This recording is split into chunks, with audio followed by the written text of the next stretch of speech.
പശ്ചിമേഷ്യയിൽ വീണ്ടും ഒരു സമാധാന പ്രതീക്ഷകൾക്ക് വഴി തുറന്ന് ഇറാനുമായുള്ള യുദ്ധം അവസാനിപ്പിച്ചതായി അമേരിക്കൻ പ്രസിഡന്റ് ഡൊണാൾഡ് ട്രംപിന്റെ പ്രഖ്യാപനം വന്നിരിക്കുന്നു.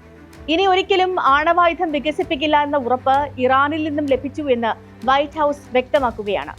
കരാർ ഒപ്പിടാനുള്ള നടപടികൾ തുടങ്ങിയതായും ട്രംപ് അറിയിച്ചിരിക്കുന്നു. പ്രഖ്യാപനത്തിന് പിന്നാലെ ആഗോള വിപണിയിൽ ബ്രന്റ് ക്രൂഡ് ഓയിൽ വില കുറയുകയും ഇന്ത്യൻ രൂപ നില മെച്ചപ്പെടുത്തുകയും ചെയ്തത് വിപണിക്ക് ഊർജം പകർന്നിട്ടുണ്ട്.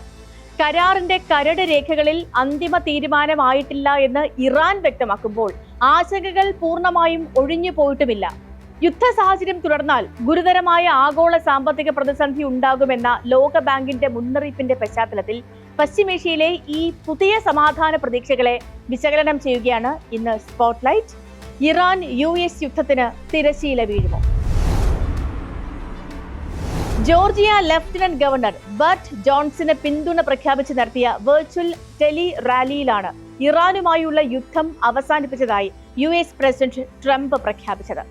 ഇറാൻ ഇനി ഒരിക്കലും ആണവായുധം കൈവശം വയ്ക്കില്ല എന്ന് സമ്മതിച്ചെന്നും അതായിരുന്നു അമേരിക്കയുടെ പ്രധാന ലക്ഷ്യമെന്നും അദ്ദേഹം പറയുകയുണ്ടായി. ഇതിന് തൊട്ടു മുൻപ് വൈറ്റ് ഹൌസിൽ മാധ്യമങ്ങളോട് സംസാരിച്ച ട്രംപ് ഇറാനുമായുള്ള ചർച്ചകൾ അന്തിമഘട്ടത്തിലാണെന്നും ഈ വാരാന്ത്യത്തിൽ തന്നെ കരാർ ഒപ്പുവെക്കാൻ സാധ്യതയുണ്ടെന്നും വ്യക്തമാക്കിയിരുന്നു. തന്റെ സോഷ്യൽ മീഡിയ പ്ലാറ്റ്ഫോമായ ട്രൂത്ത് സോഷ്യലിൽ പങ്കുവച്ച സന്ദേശത്തിൽ ഇറാനിലെ ഉന്നത നേതൃത്വവുമായി നയതന്ത്ര തലത്തിൽ ധാരണയിലെത്തിയതിനെ തുടർന്ന് ആസൂത്രണം ചെയ്തിരുന്ന സൈനിക ആക്രമണങ്ങൾ റദ്ദാക്കിയതായും ട്രംപ് അറിയിച്ചതാണ്. അമേരിക്കയ്ക്ക് പുറമെ Israel, Saudi Arabia, UAE, Qatar, തുർക്കി, പാകിസ്ഥാൻ തുടങ്ങിയ പ്രാദേശിക കക്ഷികളെല്ലാം കരാറിന്റെ പൊതുരൂപരേഖ അംഗീകരിച്ചതായും ട്രംപ് അവകാശപ്പെട്ടു. ഹോർമൂസ് കടലിടുക്ക് തുറക്കുന്നത് അടക്കമുള്ള കാര്യങ്ങൾ ഇതിന്റെ ഭാഗമാണെന്നും എന്നാൽ കരാർ പൂർത്തിയാകും വരെ നാവിക ഉപരോധം തുടരുമെന്നും US വ്യക്തമാക്കിയിട്ടുണ്ട്. ട്രംപിന്റെ ഏകപക്ഷീയമായ പ്രഖ്യാപനത്തിനെതിരെ ഇറാന്റെ വിദേശകാര്യ മന്ത്രാലയവും രംഗത്ത് വന്നിട്ടുണ്ട്. ഈ കരാർ സംബന്ധിച്ചുള്ള ചർച്ചകളൊക്കെ അവസാന ഘട്ടത്തിലാണെന്നും എന്നാൽ തങ്ങളുടെ നയപരമായ അതിർവരമ്പുകൾ മറികടന്നുള്ള ഒരു വിട്ടുവീഴ്ചയ്ക്കും തയ്യാറല്ലെന്നും ഇറാൻ വിദേശകാര്യ മന്ത്രാലയ വക്താവ് ഇസ്മായിൽ ബഖായി വ്യക്തമാക്കി. വിഷയം നിലവിൽ ഇറാന്റെ ഉന്നത തീരുമാനങ്ങൾ കൈക്കൊള്ളുന്ന സമിതികളുടെ പരിഗണനയിലാണെന്നും അദ്ദേഹം പറഞ്ഞു. അതേസമയം തങ്ങൾ ഈ സമാധാന ധാരണാപത്രത്തിന്റെ ഭാഗമല്ലെന്ന് ഇസ്രയേൽ പ്രധാനമന്ത്രി ബെഞ്ചമിൻ നെതന്യാഹുവിന്റെ ഓഫീസ് വ്യക്തമാക്കിയിട്ടുണ്ട്. കഴിഞ്ഞ ഏപ്രിലിൽ ഉണ്ടാക്കിയ താൽക്കാലിക വെടിനിർത്തൽ പൂർണ്ണമായും നടപ്പിലാക്കാനും മേഖലയെ കൂടുതൽ യുദ്ധത്തിലേക്ക് തള്ളിവിടാതിരിക്കാനും UN general secretary Antonio Guterres ഇരുപക്ഷത്തോടും ആവശ്യപ്പെട്ടു. US ഇറാൻ സമാധാന കരാർ ഈ വാരാന്ത്യത്തിൽ ഒപ്പുവച്ചേക്കുമെന്ന വിവരങ്ങൾ വിപണിയെ സ്വാധീനിച്ചതോടെ ആഗോള വിപണിയിൽ ക്രൂഡ് ഓയിൽ വിലയിൽ ഇടിവ് രേഖപ്പെടുത്തിയിട്ടുണ്ട്. വെള്ളിയാഴ്ച വ്യാപാരത്തിൽ ബ്രന്റ് ക്രൂഡ് ബാരലിന് $88.79 എത്തി. ഇതോടെ എണ്ണവില കഴിഞ്ഞ 2 മാസത്തിനിടയിലെ ഏറ്റവും താഴ്ന്ന നിലയിലാണ്. പശ്ചിമേഷ്യയിൽ സംഘർഷം കുറയുമെന്നും അമേരിക്കയും ഇറാനും തമ്മിൽ ധാരണയിലെത്തുമെന്നുമുള്ള പ്രതീക്ഷകൾ ശക്തമായതോടുകൂടി ഇന്ത്യൻ രൂപയ്ക്ക് വെള്ളിയാഴ്ച നേട്ടത്തിന്റെ ദിനമായിരുന്നു. ഡോളറിനെതിരെ രൂപ 65 പൈസ ഉയർന്ന് 95 രൂപ 20 പൈസ എന്ന നിലയിലേക്ക് എത്തി. ആഗോള ക്രൂഡ് ഓയിൽ വില കുറഞ്ഞതും രൂപയ്ക്ക് പിന്തുണയായി. രൂപയുടെ മുന്നേറ്റം ഓഹരി വിപണിക്കും ആശ്വാസം പകർന്നു. സെൻസെക്സ് 9021.30 പോയിന്റ് ഉയർന്ന് 74,753.85 നിഫ്റ്റി 254.20 പോയിന്റ് ഉയർന്ന് 23,417.25 എത്തി. മിഡിൽ ഈസ്റ്റിൽ നിലനിൽക്കുന്ന സംഘർഷങ്ങൾ ഉടൻ അവസാനിച്ചില്ല എങ്കിൽ ലോകം കടുത്ത ആഗോള സാമ്പത്തിക പ്രതിസന്ധിയെ അഭിമുഖീകരിക്കേണ്ടി വരുമെന്ന് ലോകബാങ്ക് മുന്നറിയിപ്പ് നൽകിയിട്ടുണ്ട്.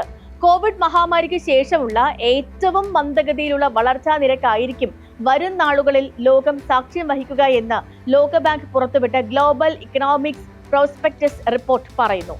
ഊർജ്ജ വിലയിലുണ്ടായ കുതിച്ചുചാട്ടം, വർദ്ധിച്ചു വരുന്ന പണപ്പെരുപ്പം, ഉയർന്ന പലിശ നിരക്കുകൾ ഇവയൊക്കെ വിലയിരുത്തി 2026 ആഗോള വളർച്ചാ പ്രവചനം ലോകബാങ്ക് തിരുത്തിയിട്ടുണ്ട്. ജനുവരിയിൽ പ്രവചിച്ച 2.9% നിന്നും 2.5% ഇത്തവണ വളർച്ചാ നിരക്ക് വെട്ടിക്കുറച്ചിരിക്കുന്നത്. പ്രതിസന്ധി തുടരുകയാണെങ്കിൽ വരും ദിവസങ്ങളിൽ അന്താരാഷ്ട്ര എണ്ണവില സൂചികയായ ബ്രന്റ് ക്രൂഡ് വില ഈ വർഷം ബാരലിന് ശരാശരി $94 വരെ ഉയർന്നേക്കാമെന്ന് റിപ്പോർട്ട് മുന്നറിയിപ്പ് നൽകുന്നുണ്ട്. ഇത് കഴിഞ്ഞ വർഷത്തെ അപേക്ഷിച്ച് 36% കൂടുതലാണ്. കൂടാതെ രാസവളങ്ങളുടെ വിലയിൽ വലിയ വർധനവുണ്ടാകുമെന്നും ഇത് ഭക്ഷ്യവസ്തുക്കളുടെ വിലക്കയറ്റത്തിന് കാരണമാകുമെന്നും റിപ്പോർട്ട് ചൂണ്ടിക്കാട്ടുന്നു. ഇതോടെ അടിസ്ഥാന വിഭവങ്ങൾ ലഭിക്കുന്നതിൽ വലിയ പ്രതിസന്ധി ലോകത്ത് സംജാതമാകും. നിലവിൽ പ്രതിസന്ധിയിൽ ഏറ്റവും വലിയ തിരിച്ചടി നേരിടുന്നത് വികസ്വര രാജ്യങ്ങളാണ്. നിലവിൽ ചർച്ച ചെയ്യുന്നതും വരുമെന്ന് പ്രതീക്ഷിക്കുന്നതും ഒരു താൽക്കാലിക ധാരണാപത്രം മാത്രമാണ്. ഇത് ഒപ്പുവയ്ക്കുന്നതോടെ 60 ദിവസത്തെ താൽക്കാലിക വെടിനിർത്തൽ പ്രാബല്യത്തിൽ വന്നേക്കാം. ഈ സമയത്തിനുള്ളിൽ ഇരു രാജ്യങ്ങളും തമ്മിലുള്ള തർക്ക വിഷയങ്ങളിൽ അന്തിമ കരാറിലെത്താനാണ് ശ്രമം.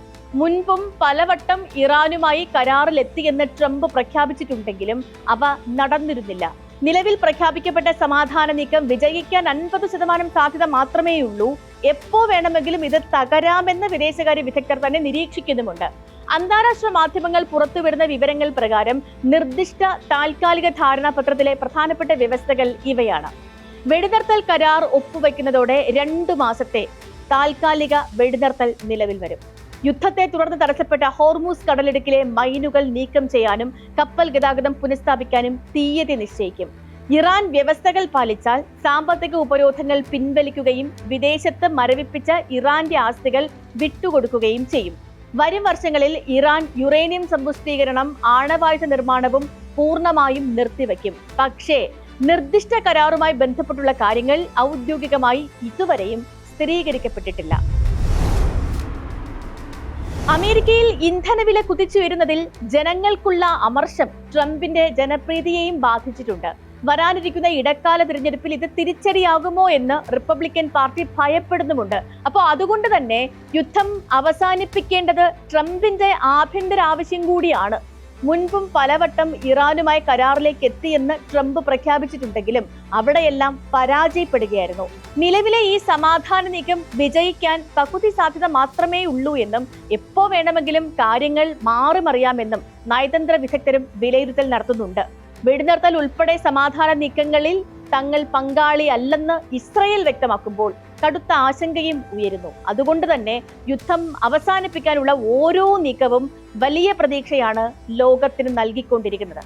സ്പോട്ട്ലൈറ്റിൽ മറ്റൊരു വിഷയവുമായി നാളെ വീണ്ടും ഇതേ സമയം കണ്ടുമുട്ടാം. നമസ്കാരം.